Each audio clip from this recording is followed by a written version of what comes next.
471장 찬양하십시오.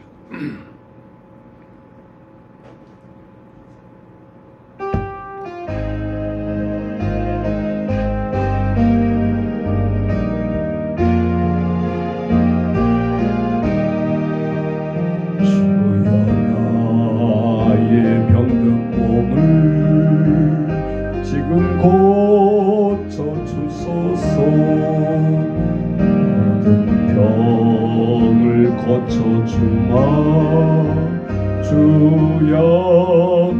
약속하셨네.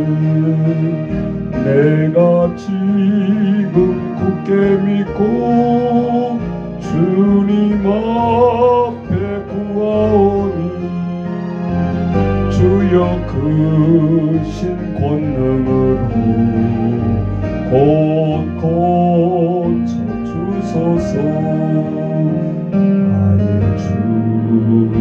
뜻이라며 나를 고쳐주소서. 나를 위에 기름 붓고 날 고쳐주소서. 모든 것을 다 바치고 간구하는 나의 몸을 지금 주여 약속대로 곧 고쳐주소서. 주를 위해 살겠으니 나를 고쳐주소서. 내게 속한 모든 것을 다 주의 것이니 성령이여 강림하사 능력 있는 손을 펴서 나의 몸을 어루만져 곧 고쳐주소서. 나의 병을 고쳐주심 내가 믿사옵니다. 지금부터 영원토록 주 찬송하겠네. 나를 구원하신 말씀 어디든지 전하오리. 나의 병을 고쳐주신 참 감사합니다. 아멘. 신앙 고백 드리십시오.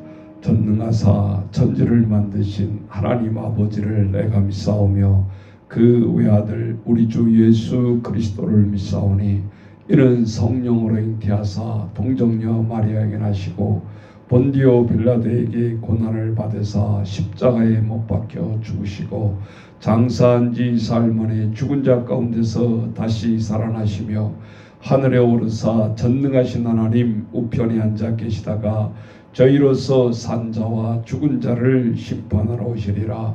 성령을 믿사오며 거룩한 공회와 성도가 서로 교통하는 것과 죄를 사하여 주시는 것과 몸이 다시 사는 것과 영원히 사는 것을 믿사옵나이다. 아멘. 자, 오늘은 사도행전 마지막 장입니다. 이제 1장부터 시작해서 오늘로 또 28장 끝나고 내일부터는 고난주간 대비해서 복음서 하도록 하겠습니다. 사도행전 28장 오늘 주제는 이 멜리데 섬에서 276명이 머리털 하나 다치지 아니하고 배가 파손돼서 바다에서 허우적거리면서도 다 살아났습니다.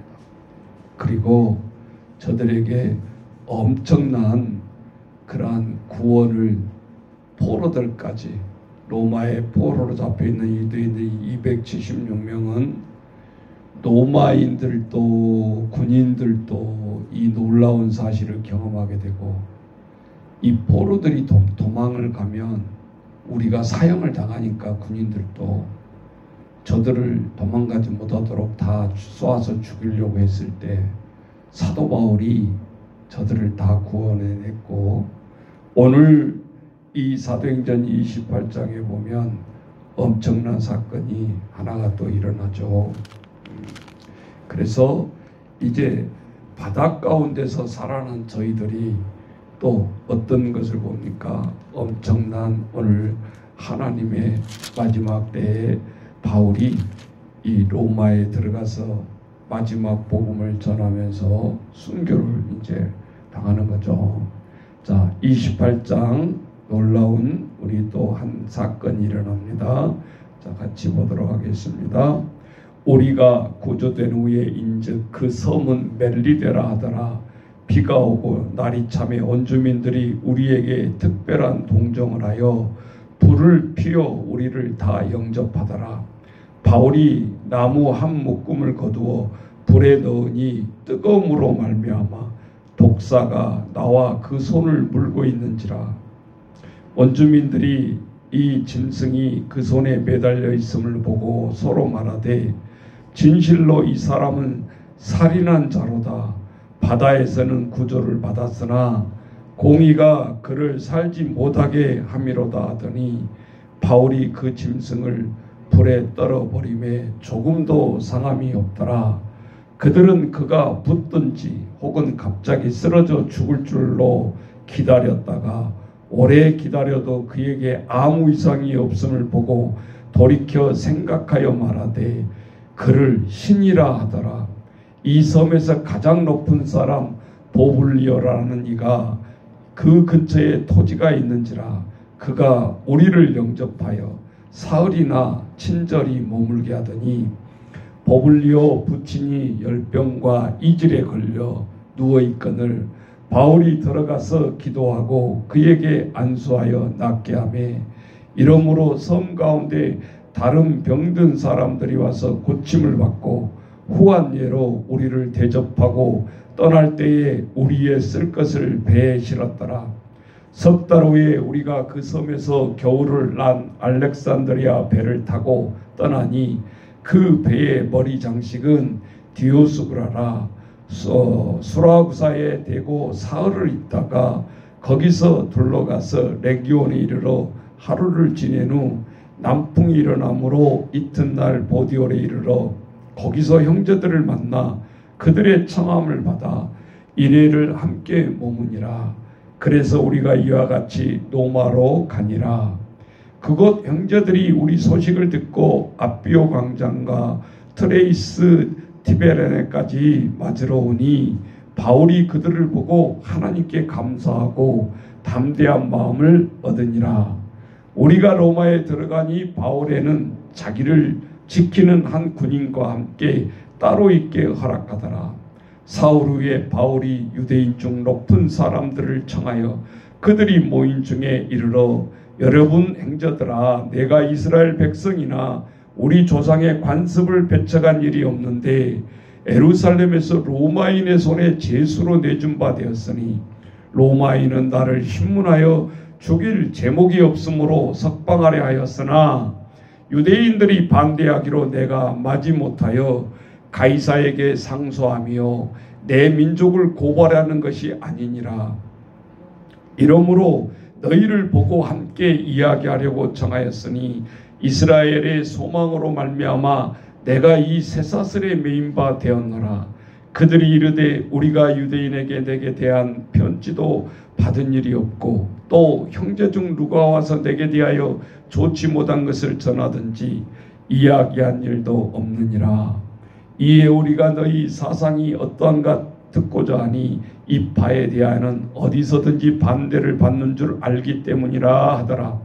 그들이 날짜를 정하고 그가 유숙하는 집에 많이 오니 바울이 아침부터 저녁까지 강론하여 하나님의 나라를 증언하고 모세의 율법과 선지자의 말을 가지고 예수에 대하여 권하더라. 그 말을 믿는 사람도 있고 믿지 아니한 사람도 있어 서로 맞지 아니하여 흩어질 때에 바울이 한 말로 이르되 성령이 선지자 이사야를 통하여 너희 조상들에게 말씀하신 것이 옳도다 일렀으되 이 백성에 가서 말하기를 너희가 듣기는 들어도 도무지 깨닫지 못하며 보기는 보아도 도무지 알지 못하는도다. 이 백성들의 마음이 우둔하여져서 그 귀로는 둔하게 듣고 그 눈은 감았으니 이는 눈으로 보고 귀로 듣고 마음으로 깨달아 돌아오면 내가 고쳐줄까 함이라 하였으니 그런즉 하나님의 이 구원이 이방인에게 보내어 준 줄 알라. 그것을 들으리라 하더라. 바울이 온 이태를 자기 셋집에 머물면서 자기에게 오는 사람을 다 영접하고 하나님의 나라를 전파하며 주 예수 그리스도에 관한 모든 것을 담대하게 거침없이 가르치더라. 아멘. 자, 28장까지 오늘 우리가 이제 마지막 사도행전을 보는데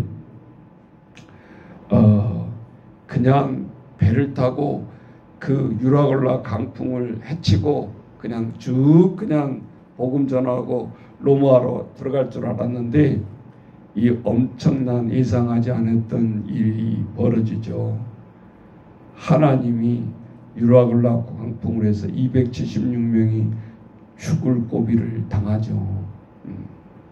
복음을 전하는 자들은 늘 끝이 좋기는 해요. 뭐든지 하나님 앞에 환난과 유라굴라라는 강풍을 통해서 극복을 하고 나아가기는 합니다. 그런데 오늘 땅 끝까지 복음을 전하는 가운데 아예 하나님의 복음의 복자도 접하지 못한 자들까지 복음을 전하게 하시는 거예요. 배가 파손돼서 긴급 구조로 나온 곳이 원주민들이라 그 말이에요.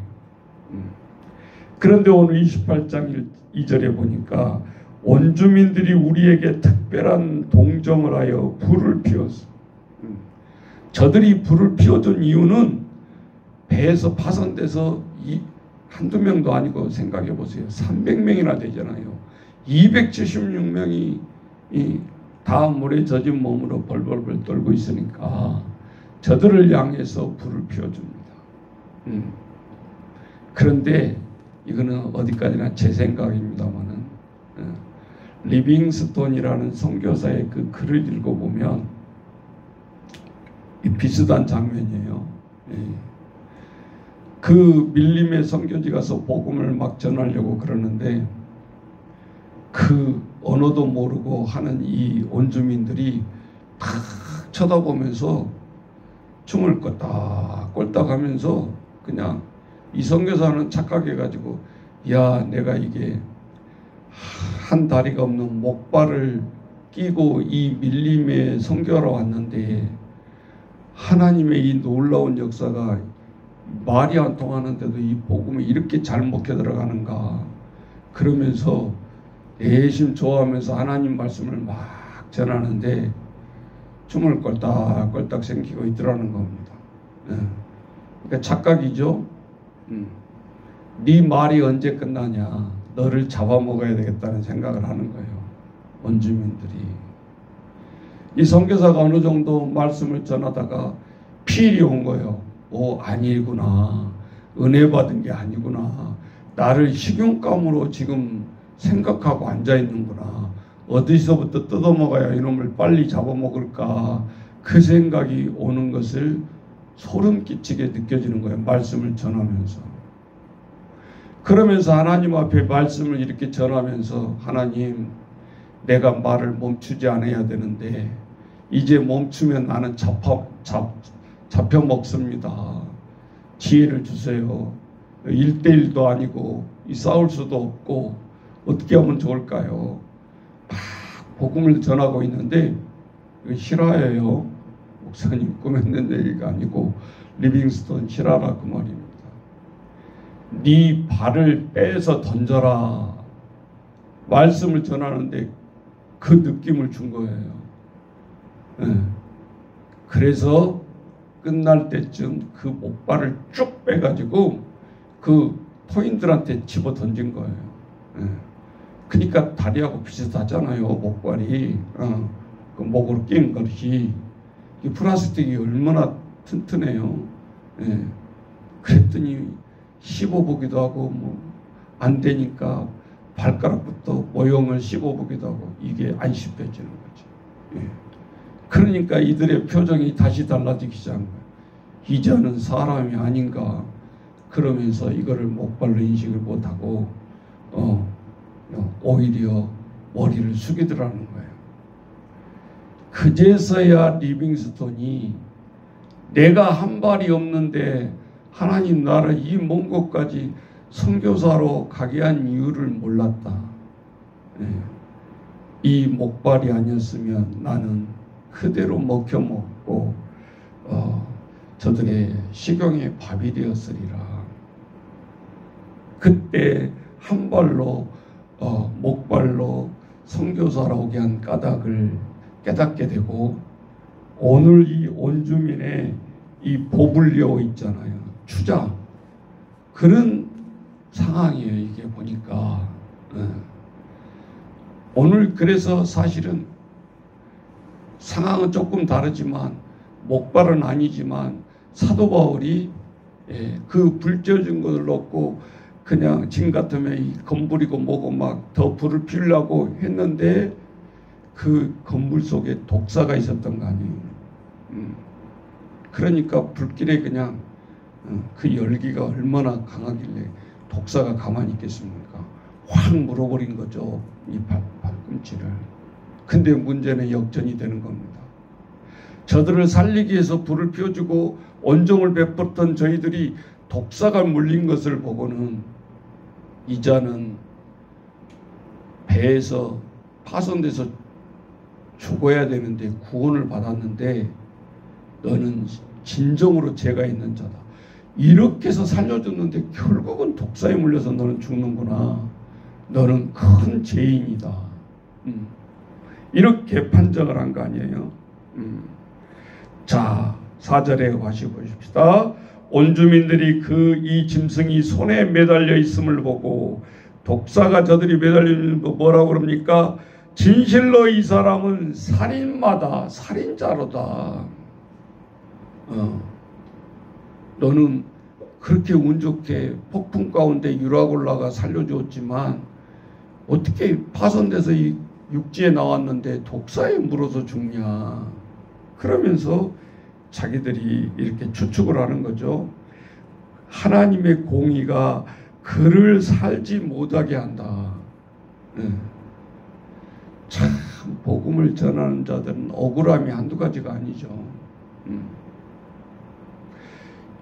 이 곧 죽을 사람이 로마에 가서 끝까지 복음을 전하겠다라고 가는 그 행로에 배가 파손되어 버리고 그 270년과 함께 바다에서 다 죽을 뻔한 사람 하나님이 다시 구해가지고 또 신적인 권위를 더 높여서 이 복음의 복자도 모르는 저 온주민들에게 이게 1시간 2시간 있어도 안 죽으니까 이제 역전되기 시작하는 거예요. 이자는 사람이 아니라 신이다. 이제는. 여러분 말이 안 통하는 온주민에게 무엇을 해야 이렇게 납작 엎드릴 수 있겠어요? 없어요.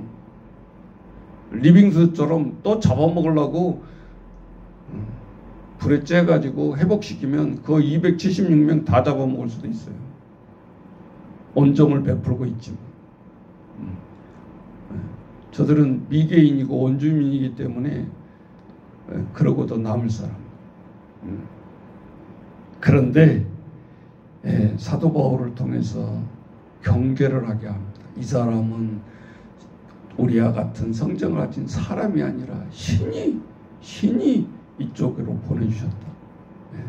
그래서 납작 스스로 숭배하게 만들자.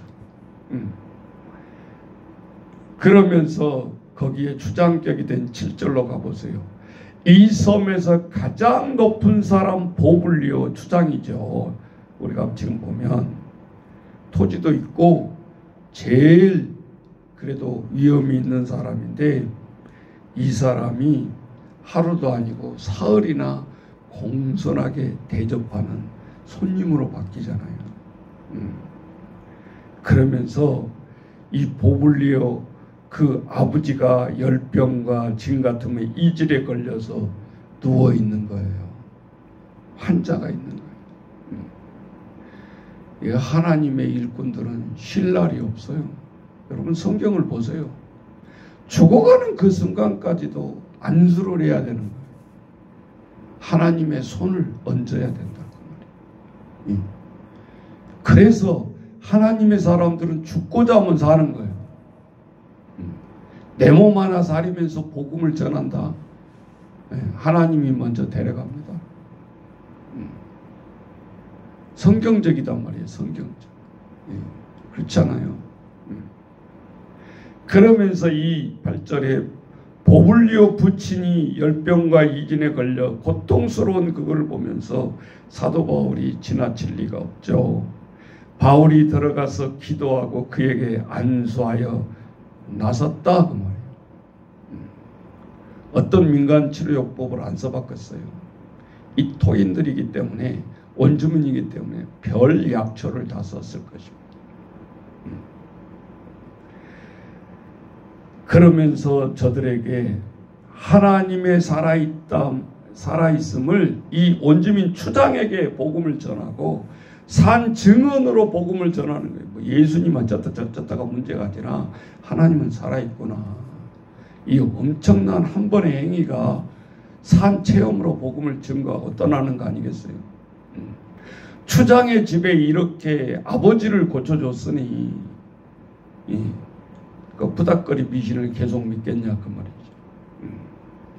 자, 하나님은 오늘 우리는 무소부지하시고 시도 때도 가리지 아니하시고 인종을 가리지 아니하시고 가는 곳곳마다 하나님의 손이 역사하게 하는 것. 우리의 손이 아니죠. 자, 실제적으로 대접을 받고 저들의 10절에 보니까 우리 쓸 것을 배에 실었더라. 파손된 배가 없어진 게 생겨났습니다. 다시 배에 먹을 음식이 또 채워지는 겁니다. 그래서 우리 복음서에 있잖아요. 일하는 소에게 망을 씌우지 말라. 이 구약의 말씀을 끌어다 쓰시면서 주의 종들은 이와 같느니라. 주의 일을 하는 자에게 입에 망을 씌우지 말라. 이게 축복의 근원이에요. 많은 사람들이 아는 사람은 더 축복을 받죠. 주의 종들을 어떻게 섬기느냐. 아무나 주어지는 게 아니에요. 아무나 그것을 알게 하는 게 아니에요. 그럼 우리 구약에서 사르밧 가부가 한운 꿈에 그 밀가리 지금 같은 우리 빈대떡 하나 부쳐 먹고 내 아들과 죽으리라. 그런데 엘리야가 와서 그건 나한테 대접해라 그러죠. 보통 사람 같으면 빈대의 간에 빼먹는 사람도 우리가 속담에 그런 말 하잖아요. 빈대가 얼마나 작은데 거기서 또 간을 내먹어요. 그런데 하나님이 엘리야를 통해서 그 명령을 합니다.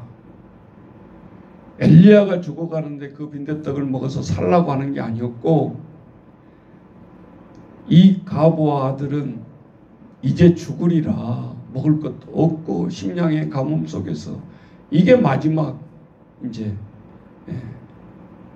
예수님의 최후의 만찬 주듯이 내 아들과 최후의 만찬이라는 순간에 와서 우리나라 말 속된 말로 뺏어 먹는 거 아니에요. 그럴 때 얼마나 주의 종이 인간적으로 볼 때 야비하고 얼마나 마음이 아프고 그러겠어요. 그런데 이 가부가 생각을 고쳐먹죠. 빈대떡 하나 먹고 죽으나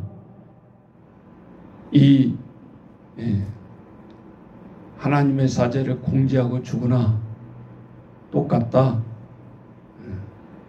더 굶주린 표정 안 하고 정성을 다해서 대접을 합니다. 엘리야가 이것을 먹으면서 생각하는 거예요. 이 가난한 가부와 이 아들을 어떻게 해야 살릴 수 있을까? 질병에 죽어간 사람은 당연히 질병을 치료했겠죠. 그 엘리야가 생각할 때 이 한 움큼밖에 없는 가난뱅이 이 집에 밀가루와 기름이 있어야 되는데 모든 그릇을 다 내놔라. 우리 같으면 빈대떡 하나 줬으니까 참기름 한 병 이렇게 주고 갈 수도 있잖아요. 그런데 그 우리의 비유를 보면 하나님 앞에 축복을 넘치도록 받으려면 하나님의 그릇을 준비하라는 거잖아요. 그게 빈 그릇이 50개 있었으면 저 대하부터 다 나왔을 것이고 가난한 집에 그릇이 뭐 그렇게 많겠어요. 그래서 이 그릇이 차고 넘쳐서 또 다른 그릇에 기름이 넘치게 하고 넘치고 생업을 건강하게 살아가게 엘리야가 앞에서 눈을 보게 하는 거예요.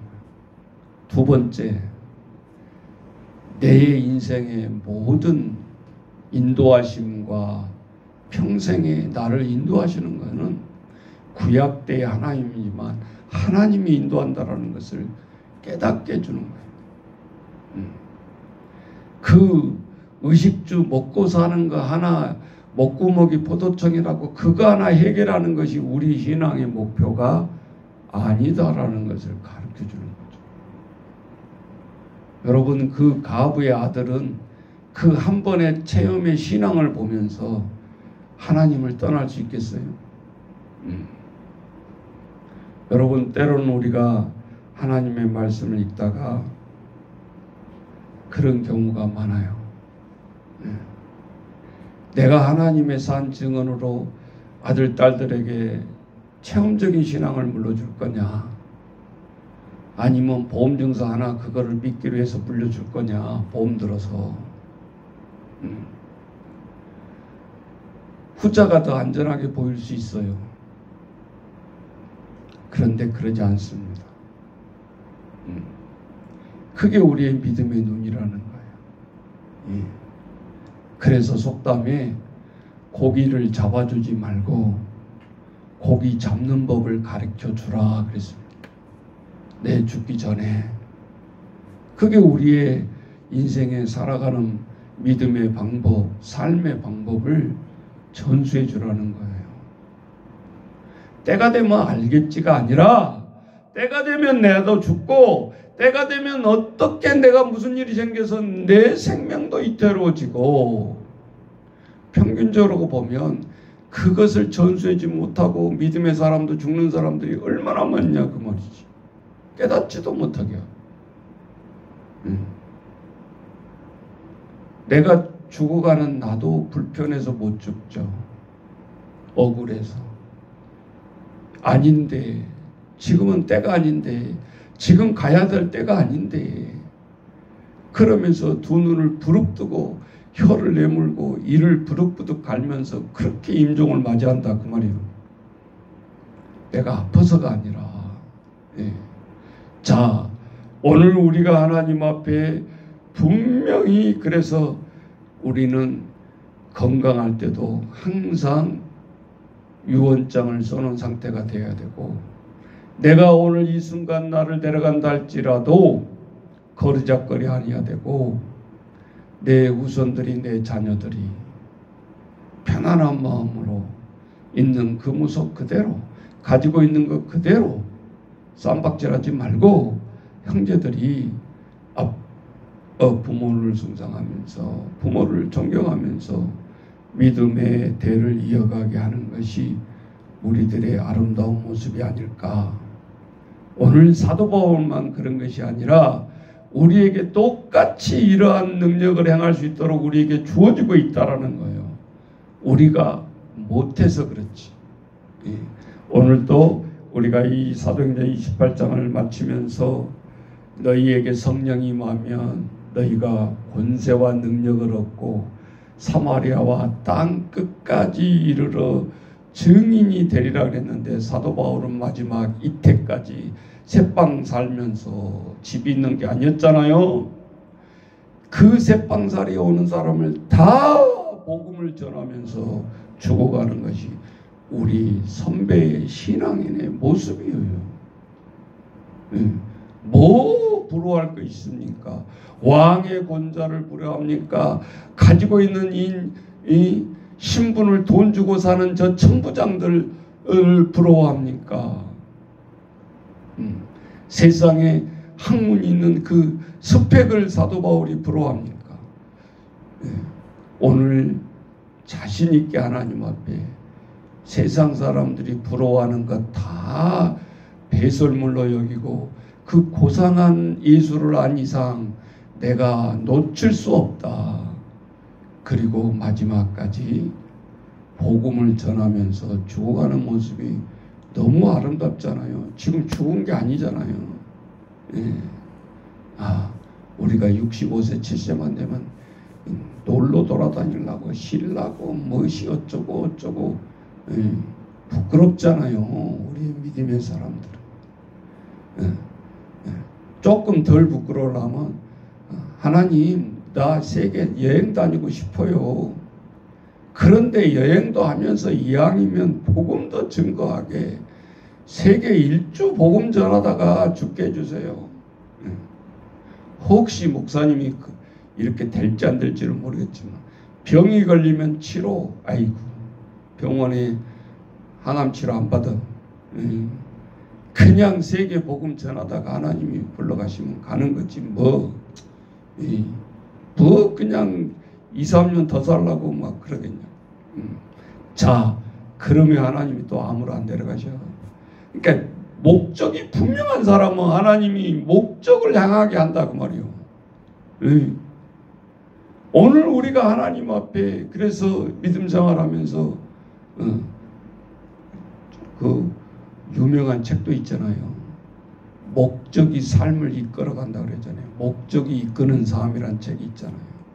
사람은 어떠한 우리가 벌이로 뭐 돈을 따라 사람이 따라간 것 같지만 믿음의 사람은 목적을 따라서 살아간다 그 말이에요.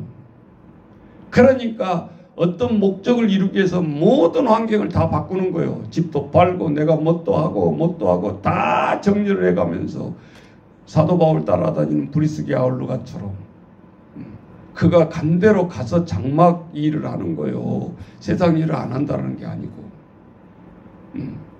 정말 믿음의 사람은 믿음의 사람을 따라간다 그 말이에요. 일을 따라가고 직장을 따라가는 게 아니고. 정신 바짝 차려야 돼요. 내가 하나님의 사람인가 할 때 딱 대보면 딱 나오는 거예요. 답이. 누가 말 안 해도. 오늘 그래서 우리에게 말씀을 통해서 깨닫게 하잖아요. 듣게 하잖아요. 네. 여러분이 목회자가 개척을 하면서 목회하면서 24년 동안 달려왔지만 그 중간에 얼마나 사탄들이 나를 유혹한지 몰라요. 큰 교회에서 하라. 담임으로 오라. 또 뭐 사업해보자. 뭐 하자. 흔들리기도 해요. 어떤 때는. 이래야 되는가 저래야 되는가. 하나님 그냥 시원하게 말씀해 주세요. 너 죽더니 사람들 여기 엎드려 있어. 그러면 엎드려 있을 건데 이 사탄이 그렇지 않잖아요. 희한하게 그리고 눈에 아름답게 보여지고 와 옆에서 가장 친한 사람이 한번 거들기만 하면 또 이게 또 흔들려요. 그렇잖아요.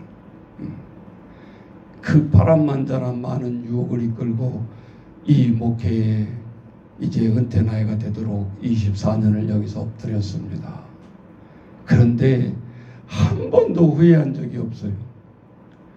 저 종로 한바닥에서 땅바닥에 때려면 하나님이 내쫓을 때 뭔 일이십니까? 개척을 때는 언제고 막 원망하면서 하나님 앞에 떠나오기는 했지만 거기서 잘 나가겠으면 절대 이 사는 이 논바닥으로 안 오죠. 그리고 이 일을 해냈겠냐 그 말이에요. 천만에 안 됩니다. 혼자 힘으로 안 하기 때문에 힘들다 그 말이에요. 예. 더 좋은 자리를 보면 더 좋은 빌딩을 원하고 있고 거기에 함몰돼 가지고 헤어나지를 못하는 거예요. 평생 교회 곁에 가지고 교회 큰 교회는 짓기는 지었는데 죽을 때까지 그 교회가 빚에서 헤어나지 못하고 빚의 함몰에 있는 분들을 내가 많이 보거든. 시험에 들어가지고 정말 우리는 하나님 앞에 일을 한다고 하면서도 정신 똑바로 차리고 해야 되고 사람의 비리 꽂혀야 된다. 무엇을 하든지 간에 사람을 구원하는데 사람을 육성하고 사람을 양성하는데 하면 내가 그까짓 그 건물 못 지면 후배들이 돈 벌고 그러면 그 개척교회 건물 세우면 되는 거예요. 그런데 이걸 어거지로 순서가 바뀌면 다 시험 든다. 다 힘들다. 예. 아무나 건축하는 게 아니더라고요. 그래서 보니까 자, 오늘 우리는 하나님 앞에 늘 이러한 상황을 바라보면서 나를 비춰봐라. 멜리드 섬의 이 보블리오 앞에 추장 앞에 서 있는 사도 바울의 모습이 우리의 동역자고 우리의 선배고 우리의 심볼이라고 한다면 우리는 어떤 길을 가야 되고 어떤 길을 가고 있는가를 하나님 앞에 우리가 다시 한번 생각하면서 우리 또 고난주간을 맞이하며 더 깊이 있는 기도와 넓이가 되시기를 주의 이름으로 축원합니다. 동성으로 같이 기도하십시다. 하나님 아버지, 오늘 우리를 통해서 사도행전을 오늘 마칩니다. 성령 행정 따라서 2000년 전에 또 여행을 우리 하나님 말씀으로 통해서 마쳤습니다. 아버지, 100번을 읽어도 100번을 봐도 늘 새롭고 아버지 그 은혜가 다 다릅니다. 오늘 우리가 하나님 고난주간을 또 맞이하게 되는데 하나님 2024년의 고난주간과 부활주일은 또 작년과 다르게 하시고 오늘 우리의 믿음과 깊이가 넓어질 수 있도록 아버지 인도하여 주옵소서.